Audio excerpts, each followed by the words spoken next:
শুরুতেই আমি মূলত যদি টিম মাস্টারি কিংবা টিম বিল্ডিং নিয়ে কথা বলতে চাই, তাহলে প্রথম যে বিষয়টি আসে সেটি হচ্ছে টিম আসলে কি। যদি আমরা যদি বিষয়টি, এই কনসেপ্টটি যদি বুঝতে পারি, আশা করা যায় যে টিমের এই কনসেপ্টের উপরে কিভাবে মাস্টারি অর্জন করতে হয়, কিংবা কিভাবে এক্সপার্টাইজ হতে হয়, কিভাবে নিজেদেরকে আরো বেশি প্রফেশনাল তৈরি করা যায়, এবং কিভাবে আসলে টিমটাকে সুন্দর ওয়েতে কাজে লাগানো যায়, এবং সেই টিমটা নিয়ে আমাদের অর্গানাইজেশনের যে গোল এবং যে টার্গেট আছে সেটা অ্যাচিভ করা যায়, সেই সংক্রান্ত আমরা ডিসকাশন করতে পারবো। সো যদি আমি বলার চেষ্টা করি যে আসলে টিম বলতে আমরা কি বুঝি। আমরা অনেকেই গ্রুপ এবং টিম এই দুটি কনসেপ্ট নিয়ে বিভিন্ন সময় আসলে ডিসকাশন শুনি, ডিসকাশন করি। সো এই টিম, গ্রুপ থেকে টিম একটু আলাদা, বা একটু বলবো যে একটি ব্যাপ্তি ধারণ করেছে। সো অনেক সময় আমরা বলে থাকি যে দুই বা ততোধিক ব্যক্তি যখন একত্রিত হয় এবং একত্রিত হয়ে যখন একটা গোলকে অ্যাচিভ করার জন্য তারা চেষ্টা করে, তখন সেটাকে টিম বলা হয়।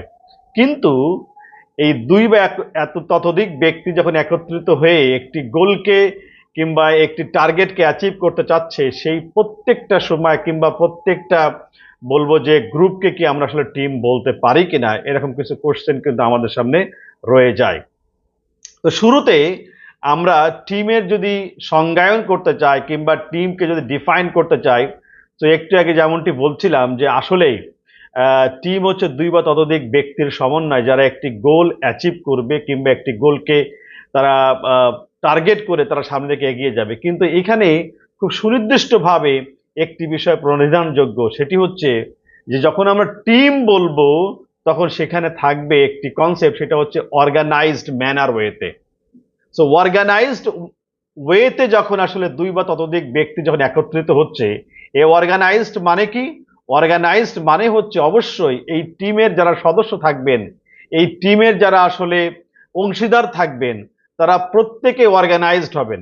অর্গানাইজড মানে হচ্ছে যে আমি এবং আপনি, আমরা যদি একই টিমের সদস্য হই, তাহলে এখানে আমার কিছু রোল রেসপন্সিবিলিটিস, কিছু টাস্ক যেগুলো অ্যাসাইন থাকবে, সেটা আপনার সাথে গুলিয়ে ফেলবো না আমি। আবার আপনার কিছু টাস্ক কিংবা গোল কিংবা টার্গেট এবং আপনার কিছু অ্যাক্টিভিটিস যেটা আপনার জন্য সুনির্দিষ্ট থাকবে, সেটা আপনি আমার সাথে গুলিয়ে ফেলবেন না। সেই জন্য বলা হচ্ছে যখন আমরা টিম বলবো, তখন এই টিম মানে হচ্ছে সেখানে একটা অর্গানাইজড ওয়ে থাকবে। অর্গানাইজড ওয়ে মানে কি? অর্গানাইজড ওয়ে মানে প্রতিষ্ঠানে একটা পলিসি থাকতে পারে, প্রতিষ্ঠানে একটা এসওপি থাকতে পারে, প্রতিষ্ঠানে একটা সুনির্দিষ্ট যে কে কোন কাজ করবে এবং কে কোন কাজের জন্য রেসপন্সিবল, এই প্রত্যেকটা বিষয় যখন আসলে সুনির্দিষ্টভাবে কারোর প্রতি অ্যাকাউন্টেবল এবং রেসপন্সিবল করা যায়, ঠিক তখনই সেই কনসেপ্টটাকে টিম বলা যায়। সেখানে এমন হবে না যে অ্যাসিস্ট্যান্ট ম্যানেজারের কাজ জিএম সাহেব করে দিবে, আবার জিএম সাহেবের কাজ হয়তো বা অ্যাসিস্ট্যান্ট ম্যানেজার কিংবা ম্যানেজার সাহেব করে দিবে। জিএম সাহেবের কাজ যতটুকু, তিনি তার ওই কাজের জন্য রেসপন্সিবল, তিনি তার ওই কাজের জন্য তিনি অ্যাকাউন্টেবল। সো তার কাজটা যদি আসলে আদতে তিনি ভালোভাবে না করেন, তাহলে হয়তো বা অন্য একজনের কাজের উপরে একটা ইম্প্যাক্ট বা ইফেক্ট পড়তে পারে। সেই জন্য বলা হয়ে থাকে যে টিম হচ্ছে set of people come together in an organized manner. যখন একদল মানুষ বা এক সেট পিপল, দুই বা ততোধিক ব্যক্তি যখন একত্রিত হয় একটা অর্গানাইজড ম্যানারে to achieve a common goal, একটা কমন গোলকে অ্যাচিভ করার জন্য, মূলত সেই সময় বা সেই পরিস্থিতিটাকে বলা হয়ে থাকে টিম।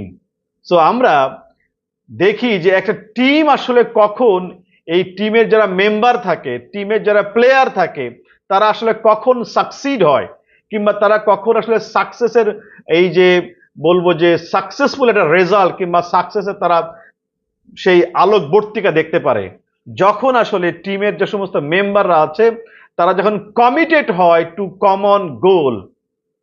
অর্থাৎ একটা সুনির্দিষ্ট যে কমন গোল আছে, সেই গোলটাকে অ্যাচিভ করার জন্য তারা যখন কমিটেড হয় যে না, এই গোলকে আমাদের অ্যাচিভ করতেই হবে, তো সেই গোল অ্যাচিভ করার জন্য আমার এবং আপনার প্রত্যেকেরই যখন রেসপন্সিবিলিটি যখন ডিফাইন্ড, প্রত্যেকের কাজ যখন প্রত্যেকে করতে হবে, এটা এমন না যে শুধুমাত্র সিইও সাহেব কাজ করবেন, শুধুমাত্র ডিরেক্টর সাহেব কাজ করবেন, বিষয়টি এমন না।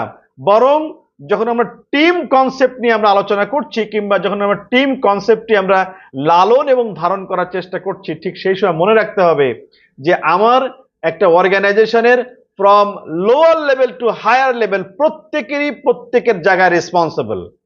প্রত্যেকেই প্রত্যেকের জায়গায় সে তার কাজ নিয়ে সে আসলে সুনির্দিষ্ট এবং অ্যাকাউন্টেবল।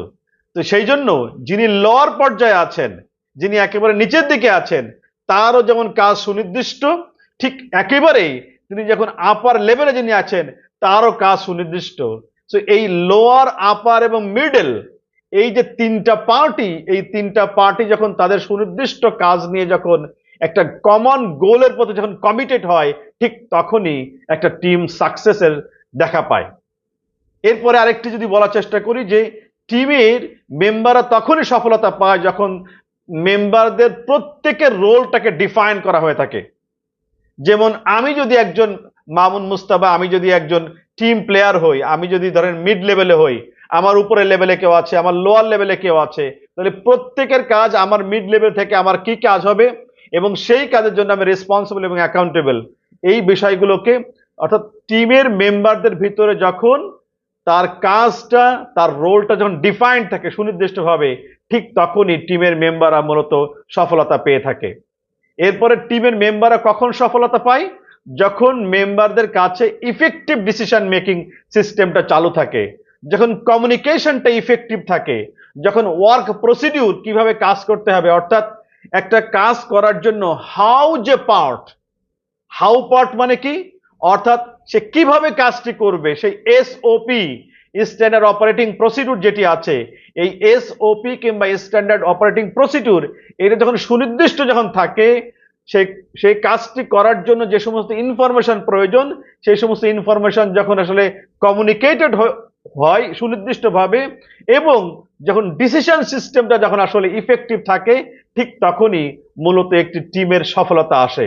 এবং আরেকটি বিষয় খুব গুরুত্বপূর্ণ, যখন আমরা টিম বলবো, যখন আমরা টিমকে নার্চার করার চেষ্টা করব, প্র্যাকটিস করার চেষ্টা করব, মনে রাখতে হবে এই টিমের যে সমস্ত মেম্বার আছে তাদের পার্সোনাল রিলেশনশিপ খুবই সুন্দর হতে হবে। অর্থাৎ একটা টিমের সফলতা তখনই নির্ভর করে যখন সেই টিমের মেম্বারদের ভিতরে গুড পার্সোনাল রিলেশনশিপ থাকে, ভালো পার্সোনাল রিলেশনশিপ থাকে।